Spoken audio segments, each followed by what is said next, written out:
بسم اللہ الرحمن الرحیم. میں Riyaz Ahmed Rajput channel welfare for humanity کے ساتھ حاضر ہوں. گزشتہ دنوں ایک ویڈیو پہ دیکھا میں نے کہ پیوٹن صدر جو ہے، رشیا کا صدر، وہ ایک مسجد میں جو ہے گیا ہے. وہ مسجد کی صفیں سیدھے کر رہا ہے. وہاں مسجد کی افتتاح کیا اس نے ایک مسجد کا روس کے اندر. تو یہ ایک چیز جو ہے میں نے اللہ تعالیٰ کی ایک نشانی سمجھے، اور یہ ایک اللہ تعالیٰ کی طاقت اور قرآن کی حقانیت دیکھے کہ وہ رشیا جس کے اندر کسی گھر میں اگر قرآن مل جاتا ہے، ایک وقت وہ تھا کہ کسی گھر کے اندر کوئی قرآن مل جاتا تو اس گھر کو آگ لگا دی جاتی، اس کے گھر والوں کو جلا دیا، مار دیا جاتا، شہید کر دیا جاتا ان کو، اور اس گھر کو جلا دیا جاتا. تو اتنی سختی تھی قرآن کی. تو ایک میجر بات کر رہا تھا کہ میں رشیا میں سرکاری دورے پہ گیا، یعنی کسی سرکاری کام میں وہ میجر گیا. تو اس نے وہاں پر جو ہے نماز پڑھنے کے لیے ایک مسجد ایک تھی تو تالا لگا ہوا تھا. اس نے مسجد کو کھولنے کی بات کی تو لوگوں نے کہا کہ یہ مسجد نہیں کھلے گی، اس کو تالا لگایا ہوا ہے، اور آپ جو ہے اپنے گھر میں جہاں بھی ہو آپ وہیں کہیں نماز پڑھ لو، آپ کو اجازت نہیں ہے مسجد کھولنے کی یہاں پہ. خیر وہ ضد کی اس نے، میجر جو پاکستانی فوج کا میجر تھا، اس نے ضد کر کے وہاں سے چابی لی، کسی سے چابی لے کر اس پاکستانی فوج کے میجر نے مسجد کی صفائی کی. اندر دھول پڑی ہوئی تھی. مسجد کی صفائی کرنے کے بعد اس نے اذان دی. جب پاکستانی فوج کے میجر نے اذان دی تو وہاں بہت جمع غفیر وہ اپنی آپ بیتی سنا رہا ہے. وہ ایک لکھا ایک تحریر تھی، اس میں اس نے میجر نے، پاکستانی میجر نے اپنی تحریر وہ لکھی کہ جب میں نے اذان دی، وہ پاکستانی میجر کہتا ہے جب اذان دی تو لوگ بڑا ہجوم وہاں پہ کھڑا ہو گیا، لوگ آگے اکٹھے ہو گئے. تو اب ہر کوئی یہ سوچ رہا تھا کہ اس نے موت کو دعوت دی ہے، ابھی تھوڑی دیر بعد کچھ لوگ حکومت کے آئیں گے، پولیس آئے گی اور اس کو اذان کہنے پر اٹھا کر لے جائے گی اور اس کو سخت سزا دے گی. کیونکہ وہ ایک مطلب گورنمنٹ کا نمائندہ تھا، پاکستان کی طرف سے گیا تھا، اور وہ میجر کو کوئی کسی کی ضرورت نہیں ہوئی اس کو کچھ کہنے کی. خیر اذان دینے کے بعد کچھ لوگوں نے اس کو دعوت دی گھر میں، تو ان کو کھانا کھلایا، مختلف کھانے کھلائے اس کو، بہترین وہاں کے روس کے. تو وہ میجر کہتا ہے میں نے ایک بچے کو کہا تمہیں قرآن آتا ہے؟ تو اس بچے نے کہا جی مجھے قرآن آتا ہے.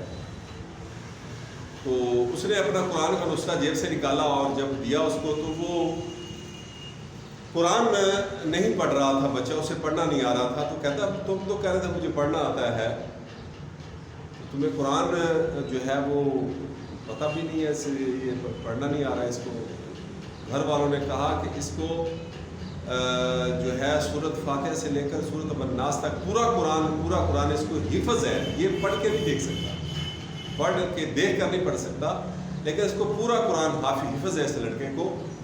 تو پتہ چلا کہ اس کا استاد درزی ہے، اور درزی کو بھی قرآن اس نے حفظ کیا ہوا ہے.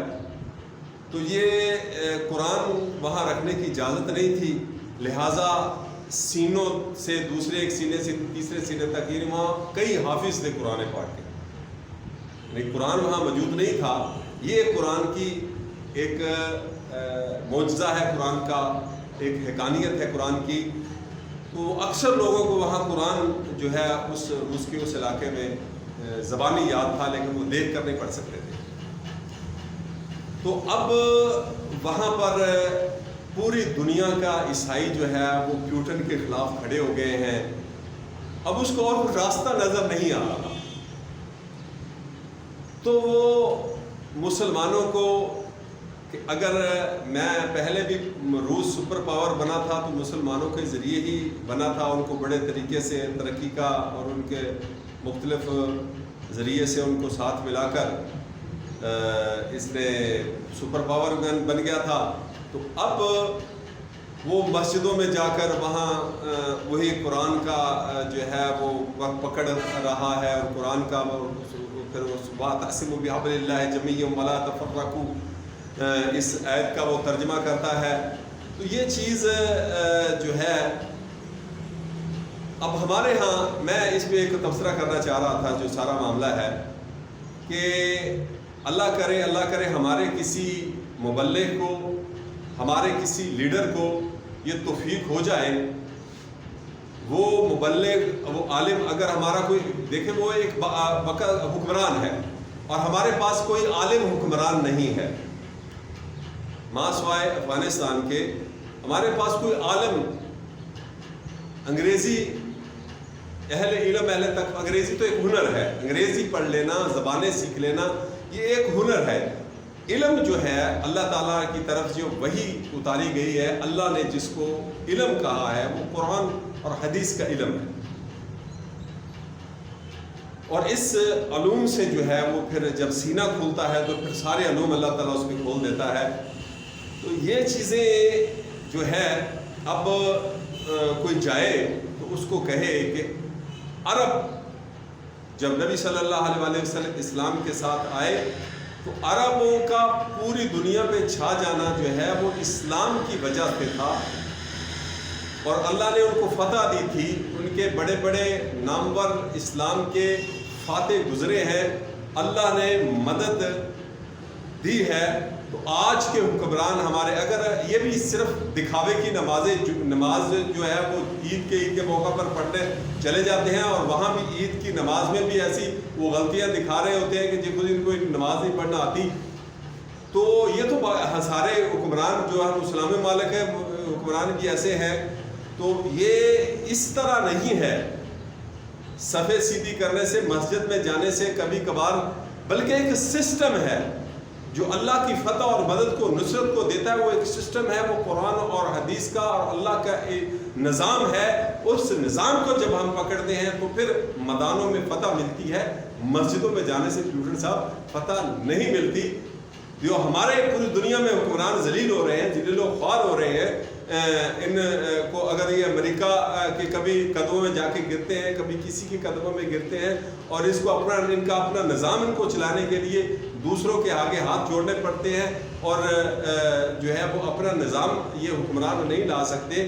تو یہ جگہ جگہ پہ ذلیل و خوار جو ہوتے ہیں ہمارے حکمران، یہ مسلمان جو ہے اس کی بنیادی وجہ یہی ہے کہ اس کے پاس وہ غیرت مند، وہ نظام جو فتح دیتا ہے، جس سے اللہ کی مدد آتی ہے، جس سے قوت آتی ہے، وہ نظام نہیں ہے ان کے پاس.